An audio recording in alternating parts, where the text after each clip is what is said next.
Hi, I'm Dr. Jessica Tesouris, and I asked Emily to come in and talk a little bit about her research and her research interest as a clinician, and tell our class and those interested in how to partner with us in your research to improve clinical outcomes. So Emily, do you mind introduce a little bit more about yourself? Sure. I am Emily Colantonio. I'm an occupational therapist here. I work at St. John's Inpatient Rehab out in Broken Arrow, and I actually graduated from here in 2019. So it has a special place in my heart, and I'm so glad to be here today. Yes. Well, I know you have a long history about research and you've always been interested in it. So kind of tell me, even from undergraduate, how you got involved in research and what made you interested. Yeah, so in my undergraduate degree, at OSU, I kind of dipped my toe into research with a research grant for my honors program. And I got to piggyback off of a graduate student who was working on a larger project, and I got to take a piece of that and kind of make it my own. And that really got me interested in it and showed me the process. And then in my graduate degree, I was a research assistant, and then I also got to work with you on the impact program with the focus group aspect of that, which was a lot of fun.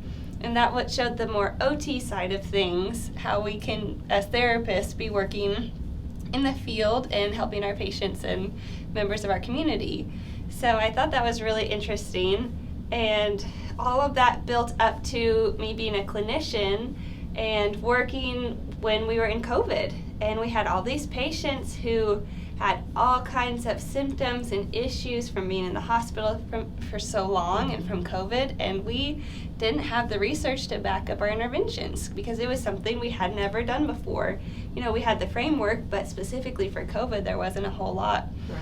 And so we looked into trying to do a case study, trying to do something to build some research out there of what worked for us and make it a starting point for other research.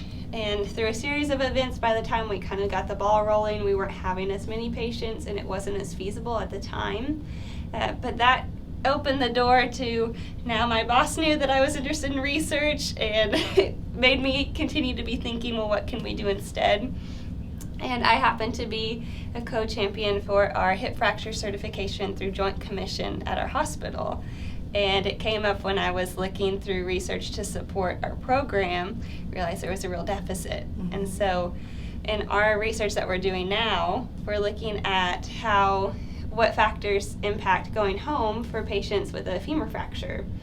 And through all of that, we've worked together, gotten together, and started on that project. So that's how I landed here. Yes. Well, I'm so glad that you reached out to us with your research question and some stuff that you're interested in that's going to benefit your patients. So the process with us, talk a little bit about that. It's been a lengthy process going through the IRB and the Yes. research board, but talk about how pairing with a hospital and university, about how that's gone.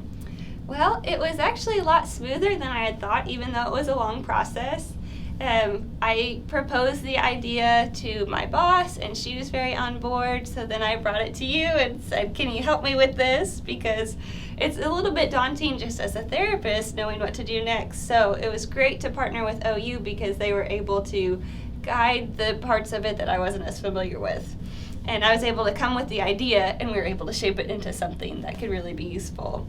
So we went through, we developed our protocol, submitted it to the IRB, and that got approved. And then after that, it was a matter of getting approval through my inpatient rehab, which we're partially through that now. So we're getting close to the finish line to when we can actually start working on the project. Great. And so when you collect the data or look at the data, what are you kind of hoping to either find or use that for in your setting?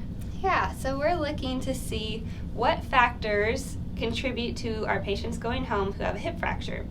So primarily we're looking at toileting and toilet transfers because as clinicians we know that being able to go to the bathroom on your own is a big factor to going home. But we want to prove that in the research to show that OT is important because we need to address this.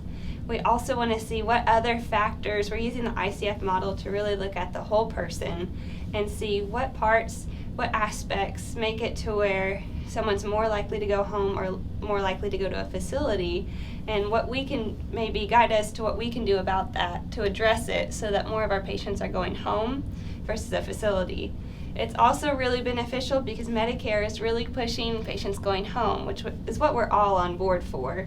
And so that's been a really good support factor for getting everyone involved on the inpatient rehab side of supporting the research, because it's going to be really good for our patients and really good for our company overall. Right. So this is a big job that you've done. How have you created or found the time to work on something like this as a practitioner? So I've had to get creative, but overall it's a little bit each day.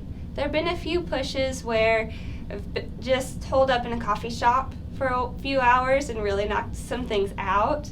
But for the most part, each day I just do a little bit at a time, take little chunks. But it's a big ebb and flow. So when we first made the protocol, that was a big push to get everything put together and outlined really nicely. And then it was waiting for the IRB. And then when we got that approval, it was a little bit more of a push to get everything organized for getting the inpatient rehab to approve all that. And then it's waiting to get their approval, and then we'll be able to start the research.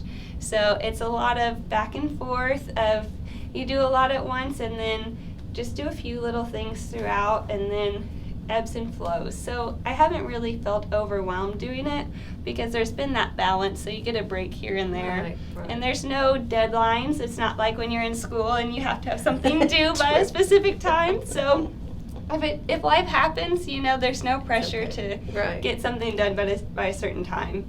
Everybody understands that working and doing research can be a challenge, so there's no pressure to have a deadline. Right. Yeah. So for someone listening to this that may think, okay, that sounds overwhelming, what advice might you give to a student to become involved in research as a practitioner? I would say don't be afraid. Don't be afraid to try it. Like how I did with the COVID research, we were interested, we were trying to do it, and it didn't pan out. And that's okay, because we ended up with something else that might even be more useful. So don't be afraid to show an interest, look into something, see if it might be something you want to do.